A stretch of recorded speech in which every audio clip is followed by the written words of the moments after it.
1893 жылы Әбіш қажы қайтыс болады. Бұл кісі атақты Айдабол билерінің бірі Боштай Тұрсынбайұлымен немерелес, бәзілден тарайды. Әрі Мәшһүр Жүсіпке қайнаға болып келеді. Мәшекеңнің қайынатасы Шегебай қажымен де немере туыс. Әбіш қажының қайтыс болғанын естіп, Мәшекең туыстарына көңіл айтуға барады. Әбіш қажының бәйбішесі мен туыстары Мәшекеңнің келгеніне ырза болып, әрі туыстығын арқаланып, жаназасын өзіңіз шығарып беріңіз деп қолға салады. Мәшекең діни оқуды жетік білсе де, жаназа шығарып, өлікті рәсімдеуге бұрын еш қатыспаған екен.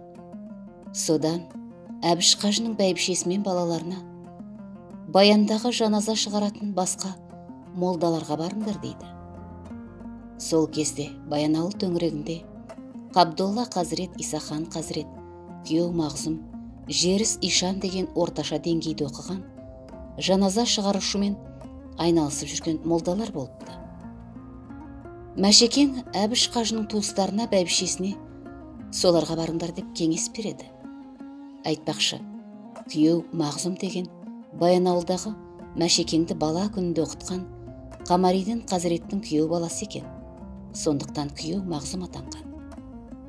Бірақ Әбіш қажының бәйбішесі мен балалары Мәшекеңе қолқа салып, жаназасын өзіңіз шығарғаныңыз дұрыс еді, көңіліміз өзіңізге түсіп тұр дегенде ол. Ана төрт мықты естіген соң кейін маған тыныштық береме дейді. Төртеуі дегені жоғарыда айтылған Баянауылдың молдалары. Әбіш қажының бәйбішесі мен туыстары қиылып сұраған соң, олардың көңілдерін жыққысы келмеген Мәшекең келісімін беріп, оларға: жарайды, көңілдеріңіз маған түскен екен, шығарсам жаназасын шығарайын, бірақ бірде-бір малыңды шығын қылмай дейді.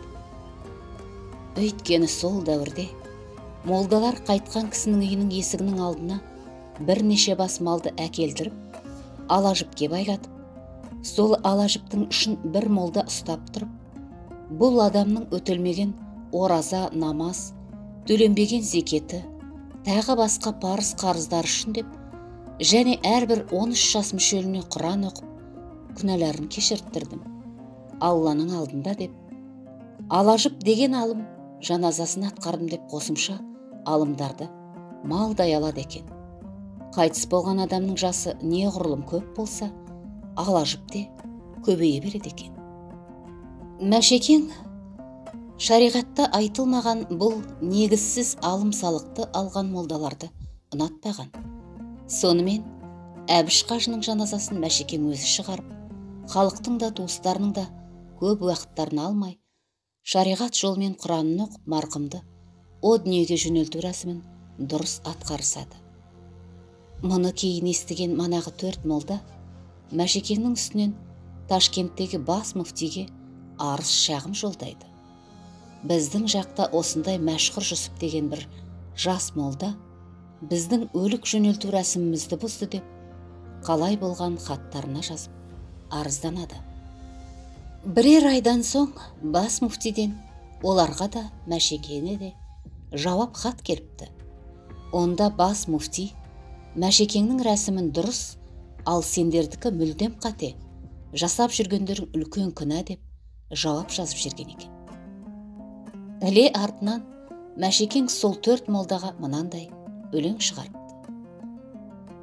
Орта жүзден Мәшһүрдей молла шықты, кіші жүзден Әбәйділда зорға шықты. Мәшһүрдікі қисық деп қуғындаған, батпаққа бата-бата зорға шықты. Ишан Қазірет шығыпты осы тұста, қанша аспандап ұшқанмен қарға құс па? Қарғаменен солардың бағасы бір, нан басаңдар апарып, базар құста.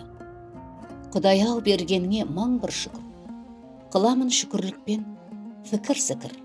Ұстап көр Түркістанның базарында, 100 қожамен Ишанға тұрмасам, бетке түкір. Мәшһүрді бар екен деп есін алсын, аңдығандар аяғын кейін салсын. Жасында қожа келіп сүндеттеген, жақтырмаса қалғанын кесіп алсын деген екен. Әбіш қажының бәйбішесі мен балалары Мәшекеңе ырзалықпен бәйге қара атын алмағанына қоймай берген екен. Сонда әбіште 550 жылқы, 700-дей қой, 20 бас түйе болған көрінеді. Кейін 1930 жылдары қызыл коммунистер қожа молдаларды қуғындап, байларды тәркілеу науқаны кезінде Ақкелін болысында тұрып жатқан Жеріс Ишанды тұтқындауға Баянауылдан Түсіпбаев деген прокурор барады. Ишанның бала-шаға туыстары абыр-сабыр болып жылап жатса, ол: "Жыламаңдар, жыламаңдар. Алла жазса үйге қайтып келем ғой" депті.